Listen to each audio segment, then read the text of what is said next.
Hello friends, चलिए आज हम स्टार्ट करेंगे आपका बीएससी सेकेंड ईयर या बीएससी थर्ड ईयर आप बोल सकते हो। ये बहुत इंपॉर्टेंट क्वेश्चन है, मतलब बीएससी के दृष्टिकोण से अगर आप देखो तो ये एग्ज़ाम आपका आने वाला है ताकि आप अच्छे से स्टडी कर सको। ये वीडियो बहुत शॉर्ट होने वाला है। इस वीडियो में मैं आपको इसका आधा पार्ट बताऊंगा और आधा पार्ट मैं नेक्स्ट वीडियो में बताऊंगा। चलिए अभी बिना देर के स्टार्ट करते हैं। इस वीडियो को पूरे लास्ट तक बने रहिए, आपको अच्छे तौर पे निश्चित समझ में आ जाएगा। अब चलिए बिना देर के स्टार्ट करते हैं। अब देखिए आज हम किस चीज़ के बारे में पढ़ेंगे। पहले आपको देखो इलेक्ट्रोमैग्नेटिक, इसके मतलब क्या हो गया, मैग्नेटिक यानी चुंबकीय, स्पेक्ट्रम आप बोल सकते हो विद्युत, इलेक्ट्रो मतलब विद्युत, चुंबकीय ये क्या होगा आपका चुंबक है, चुंबक बोल सकते हो, ये आपका क्या हो गया चुंबक। स्पेक्ट्रम हो गया यानी कि तरंग, स्पेक्ट्रम को क्या बोल सकते हो आप, विद्युत चुंबकीय स्पेक्ट्रम बोलो या स्पेक्ट्रम बोल सकते हो, यानी इलेक्ट्रोमैग्नेटिक स्पेक्ट्रम या तरंग बोल सकते हो, तरंग। अब देखो उसी के बारे में हम यहाँ पे जानेंगे। अब यहाँ पे देखो आप, सबसे पहला काम हम क्या किस चीज़ के बारे में पढ़ रहे हैं, इलेक्ट्रोमैग्नेटिक रेडिएशन के बारे में। अब देखिए इसमें इलेक्ट्रोमैग्नेटिक रेडिएशन क्या है। सबसे पहले यहाँ देखो इलेक्ट्रिक फील्ड हो गया, ये आपका इलेक्ट्रिक फील्ड हो गया, ये हो गया आपका मैग्नेटिक फील्ड। इलेक्ट्रिक फील्ड और मैग्नेटिक फील्ड क्या होता है उसके बारे में जान लेते हैं। चलिए हम देखते हैं बिना देर के, सबसे पहले स्टार्ट करते हैं क्या होता है, यानी कि विद्युत चुंबकीय विकिरण यानी इलेक्ट्रोमैग्नेटिक रेडिएशन। ये आपका क्या है, विद्युत चुंबकीय विकिरण, इलेक्ट्रोमैग्नेटिक, आप लिख सकते हो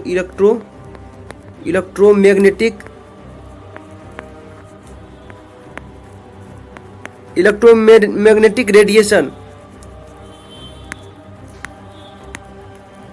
इलेक्ट्रोमैग्नेटिक रेडिएशन ये हो गया आपका। अब यहाँ पे एक चीज और देख लो, यहाँ पे क्या बोला, ऐसी विकिरण जिनकी तरंगे उस क्षेत्र में विचरण करती है।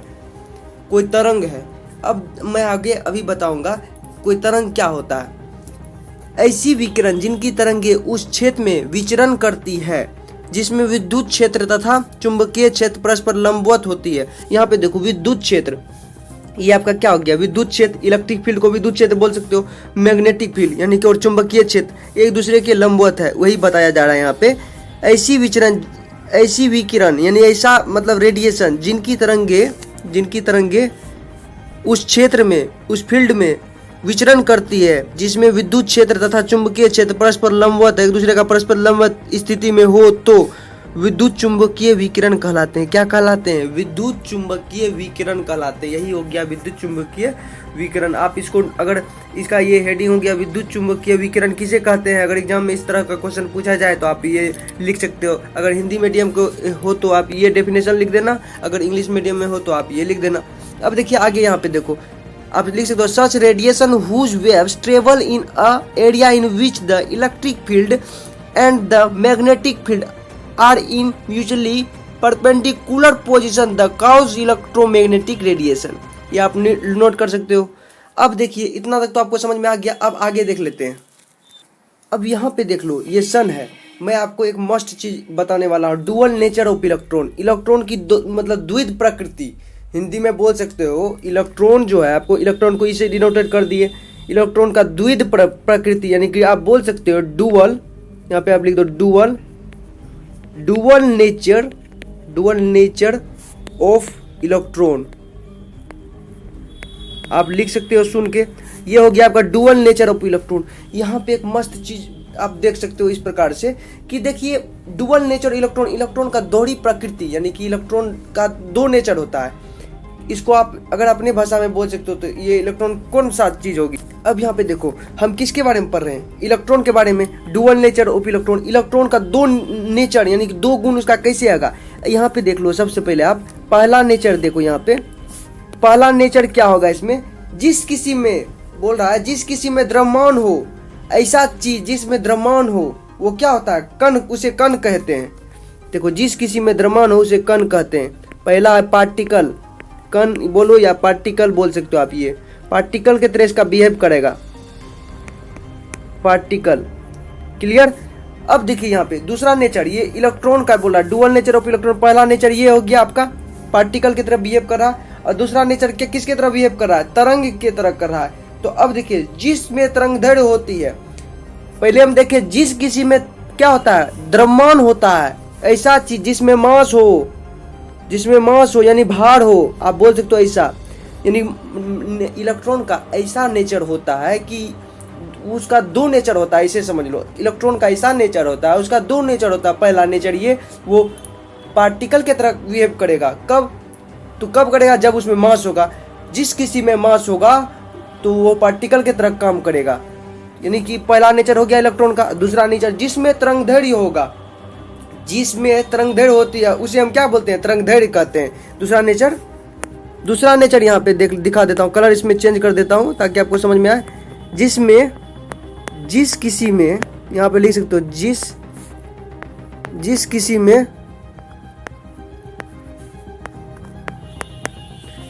में तरंगदैर्घ्य हो, जिस किसी में क्या हो? तरंग हो, ऐसे बोल सकते हो। जिस किसी में तरंगदैर्घ्य होती है उसे हम तरंगदैर्घ्य कहते हैं।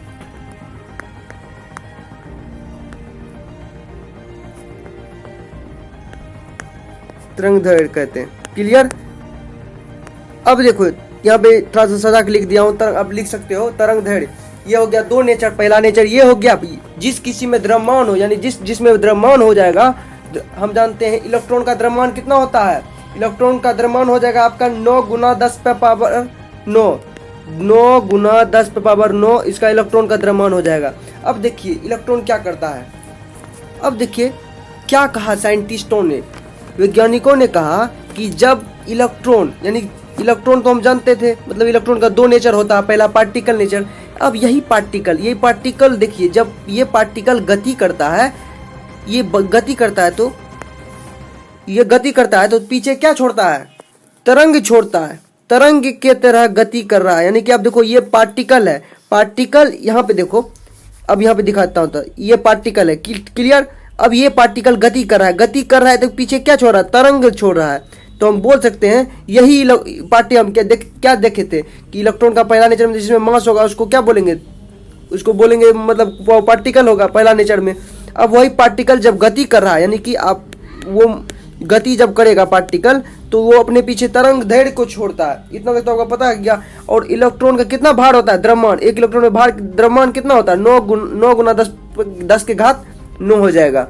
अब यह देखो आगे, ये आपको इतना तक तो आपको समझ में आ गया। अब आपको कहा जाएगा, ये आपको पता चल गया, जब पार्टिकल मूव करे यानी गति करेगा तो वो अपने पीछे तरंगदैर्घ्य को छोड़ेगा। ऐसे तरंगदैर्घ्य के छोड़ेगा, तरंगदैर्घ्य। इसलिए हम कह सकते हैं कि ये दूसरा नेचर हो गया तरंगदैर्घ्य नेचर। अब अगर आपको पूछा जाए तरंगदैर्घ्य क्या होता है, स्पेक्ट्रम क्या होता है, यानी तरंगदैर्घ्य क्या होता है, तो आप ऐसे बोलोगे। अब देखिए इसको तरंगदैर्घ्य किसे कहते हैं, तो देख लो यहाँ पे तरंग के द्वारा। तरंग क्या था आपको? पार्टिकल, जब ये पार्टिकल है इस तरह मूव किया तो इसको हम तरंग बोले कि क्योंकि ये पार्टिकल अपने पीछे तरंग छोड़ता गया। ये पार्टिकल यहाँ से चल के यहाँ पहुँच गया, लेकिन इसके अपने पीछे क्या छोड़ता गया? तरंग के छोड़ते गया इस प्रकार से। तो इसलिए तरंगदैर्घ्य की तरह विवेक किया, यानी कि वही पार्टिकल, इलेक्ट्रॉन जो है पहले पार्टिकल की तरह पार्टिकल था, अब तरंगदैर्घ्य की तरह काम किया। तो अब डुअल नेचर ऑफ इलेक्ट्रॉन यही हो गया। अब देखो यहाँ पे तरंग के द्वारा 1 सेकेंड में तय की गई दूरी को, तरंग के द्वारा 1 सेकेंड में तय की गई दूरी को तरंगदैर्घ्य कहते हैं। क्लियर? अब आगे देख लेते हैं। अब देखो डी ब्रोगली ने एक इक्वेशन, मतलब कि एक फॉर्मूला दिया जिसको आप बोल सकते हो लैम्डा इक्वल H/mv। H क्या आपका? प्लांक कांस्टेंट है। इसको आप प्लांक कांस्टेंट बोल सकते हो, प्लांक कांस्टेंट। क्लियर? अब यहाँ पे v क्या हो गया? v हो गया आपका वेग। m क्या हो गया आपका? द्रव्यमान बोलो या मास बोल सकते हो। तो ये लैम्डा क्या हो गया? लैम्डा हो गया आपका तरंगदैर्घ्य। यही आपका क्या हो गया? तरंगदैर्घ्य। हम तरंगदैर्घ्य को अगर हम तरंगदैर्घ्य को इस प्रकार से लिखेंगे तो आप समझ जाओगे। यहाँ ऐसे लिख देता हूँ, ये तरंग हो गया, ये तरंग हो गया एक प्रकार से। यहाँ पे लिख देता हूँ तरंगदैर्घ्य।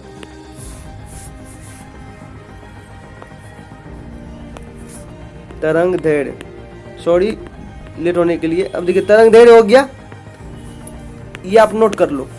अब आगे देख लीजिए, इसको आप ऐसे भी लिख सकते हो। अगर ये H/mv जो है, इसको आपके यहाँ mv को आप p लिख सकते हो। ये मैं आगे बताऊंगा। ये लैम्डा बराबर हो गया H/p। mv को mv यानी कि आप बोल सकते हो mv इक्वल p होता है। ये मैं बताऊंगा आपको। अभी बस इतना जानना है, इसको आप ये भी लिख सकते हो। बस आपको इतना जानना है, नोट कर लो। अब आगे देख लेते हैं। अब यहाँ देखो, electromagnetic radiation can be of many type, यानी कि आप बोल सकते हो विद्युत चुंबकीय विकिरण जो है यानी कि रेडिएशन अनेक प्रकार के हो सकते हैं। कौन कौन सा? सनलाइट में देखो कौन कौन सा रे निकलता है। पहला एक्स रे निकल गया, गामा रे निकल गया, उसके बाद क्या यूवी रेज निकल गया, ईटीसी वगैरह सब, ये सब रे निकलता है। यूवी रे का साइड इफेक्ट ये होता है, यूवी रे जो होता है साइड इफेक्ट, उस यूवी का सबसे पहले हम देखते हैं कि यूवी हमारे जीवन पे क्या प्रभाव पड़ता है, उसका अच्छा देखते हैं। हम जब सुबह उठते हैं, मतलब कि धूप में जब धूप लेते हो आप, तो तभी विटामिन डी का मतलब कि काम कौन करता है? UV ray. अब देखिए, अगर यूवी रे का ज़्यादा अगर आपके शरीर पे इफेक्ट पड़ता है तो यानी कि आपको स्किन कैंसर सब हो सकता है, ये सब डिजीज हो सकता है। इसके बारे में मैं आगे बताऊंगा। अब सबसे पहले अब आगे चलते हैं। अब देखो यहाँ पे विद्युत चुंबकीय विकिरण में तरंग और उनका दोनों गुण पाया जाता है। विद्युत चुंबकीय विकिरण जो है, तरंग और उनका दोनों गुण पाया जाता है। कौन कौन सा मैं ये आपको बता दिया हूँ। अब देखिए, the properties of both wave मैं आगे बताऊंगा, और the properties of both wave and particles of electromagnetic radiation are found. ये आप नोट कर लीजिए। इन कणों को क्वांटा या फोटोन कहते हैं। Their particles, these particles are called quanta or photons. Clear? जो रे आते हैं यानी कि किरण जो होता है, विकिरण, जब लाइट होता है उसका सबसे छोटा पार्टिकल को आप क्या बोल सकते हो? ये लाइट है, ठीक। हम सन से जब लाइट आती है तो सन का लाइट के भीतर अगर आप गौर करोगे तो वो मतलब कि फोटोन का एक पैकेट मतलब होता है। इस प्रकार से आप उसे क्वांटा मतलब छोटा होता है, क्वांटा या फोटोन भी बोल सकते हो। क्वांटा या फोटोन इसका पैकेट होता है, ये आपको यहाँ पे बताया है, क्वांटा या फोटोन। क्लियर? तब आगे देख लीजिए यहाँ पे। अब किसके बारे में बता रहा हूँ मैं?